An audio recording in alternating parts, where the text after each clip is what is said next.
ಅದರಿಂದ ಈ ಸರ್ಕಾರ ಕರ್ನಾಟಕ ರಾಜ್ಯವನ್ನು ಸಂಪೂರ್ಣ ನೆನ್ನೆ ಪ್ರಧಾನಮಂತ್ರಿಗಳ ಬಗ್ಗೆ ಕಾಮೆಂಟ್ಸ್ ಮಾಡ್ತಾರಲ್ಲ ಸಿದ್ದರಾಮಯ್ಯನವರು, ಮೊದಲು ಅವರು ಕಾಮೆಂಟ್ಸ್ ಮಾಡೋದಿರಲಿ, ಇಲ್ಲಿ ಏನು ಮಾಡ್ತಾಯಿದ್ದೀರಿ ನೀವು ರಾಜ್ಯದಲ್ಲಿ, ನಿಮ್ಮ ಲೀಡರ್ಶಿಪ್ಪಲ್ಲಿ ಎಲ್ಲಿಗೆ ತಗೊಂಡೋಗಿದ್ದೀರಿ ಅದನ್ನು ಸ್ವಲ್ಪ ಯೋಚನೆ ಮಾಡಬೇಕು ಸಿದ್ದರಾಮಯ್ಯನವರು. ನೆನ್ನೆ ಅದೆಲ್ಲೋ ಕಾರ್ಯಕ್ರಮದಲ್ಲಿ ಭಾಷಣ ಮಾಡಿಲ್ವ ಕಾಂತರಾಜು ವರದಿ ಬಗ್ಗೆ, ಹಿಡ್ಕೊಂಡಿರೋದಾರಪ್ಪ ನಿಮ್ಮನ್ನ.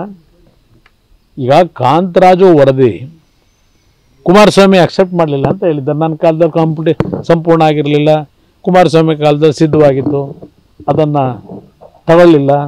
ಇದನ್ನು ಪುಟ್ಟರಂಗ ಶೆಟ್ಟರಿಗೆ ಗಲಾಟೆ ಮಾಡಿದ್ರು, ಬೈದರು, ತಗೋಬೇಡ ಅಂತೇಳಿ ಅಂತ. ನಾನು ಅವ್ರಿಗೆ ಕೇಳ್ತೀನಿ, ಕಾಂತರಾಜು ಅವರ ವರದಿ ನನಗೆ ಕೊಡಬೇಕಾದ್ರೆ ಮೆಂಬರ್ ಸೆಕ್ರೆಟ್ರಿ ಅಂತ ಹೇಳಿ ನೇಮಕ ಆಗಿರ್ತಾರಲ್ಲ ಸರ್ಕಾರದಿಂದ, ಮೆಂಬರ್ ಸೆಕ್ರೆಟ್ರಿ ಸೈನ್ ಇತ್ತ? ಇವತ್ತವರೆಗೂ ಸೈನ್ ಹಾಕಿದ್ದಾರೆ ಮೆಂಬರ್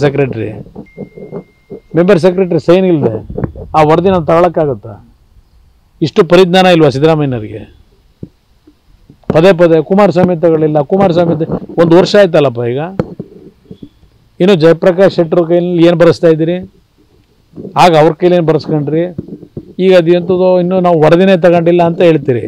17ರಲ್ಲೇ ಒಂದು ಬಾರಿ ಪ್ರಜಾವಾಣಿ ಪತ್ರಿಕೆಯಿಂದ ದೊಡ್ಡದಾಗಿ ಯಾವ್ಯಾವ ಜನಸಂಖ್ಯೆ ಆಧಾರ ಅನ್ನತಕ್ಕಂಥದ್ದನ್ನೆಲ್ಲ ಪತ್ರಿಕೆಗಳೆಲ್ಲ ಬರೆಸ್ಬಿಟ್ರಲ್ಲ. ಯಾರು ಬರೆಸ್ತಾರೋ? ಲೀಕ್ ಯಾರು ಮಾಡಿದಾರೆ ಅದನ್ನು? ಅವತ್ತು ಇದೆಲ್ಲ ನಡೆದಿದೆ ಇಲ್ಲಿ.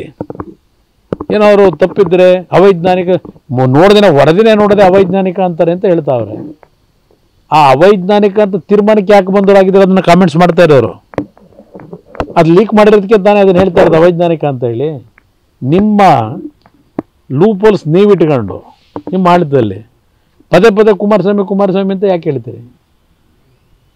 ಸ್ವಲ್ಪ ಮಾತಾಡಬೇಕಾದ್ರೆ ಜನಗಳ ಮುಂದೆ ಬರೀ ಮತಕ್ಕೋಸ್ಕರವಾಗಿ ಸಮಾಜದಲ್ಲಿ ಆಯಾ ಸಮಾಜಗಳನ್ನ ಎತ್ಕಡ್ತಕ್ಕಂಥ ಕೆಲಸ ಮಾಡಬೇಡಿ. 30 ವರ್ಷ ಅಧಿಕಾರದಲ್ಲಿದ್ದೀರಿ, 40 ವರ್ಷದಲ್ಲಿ 2 ಬಾರಿ ವಿರೋಧ ಪಕ್ಷದ ನಾಯಕರು, 1 ಬಾರಿ ಪೂರ್ಣ ಪ್ರಮಾಣದ ಮುಖ್ಯಮಂತ್ರಿ ಪೂರ್ಣಾವಧಿಗೆ, ಈಗ 1 ವರ್ಷ ಆಯಿತು.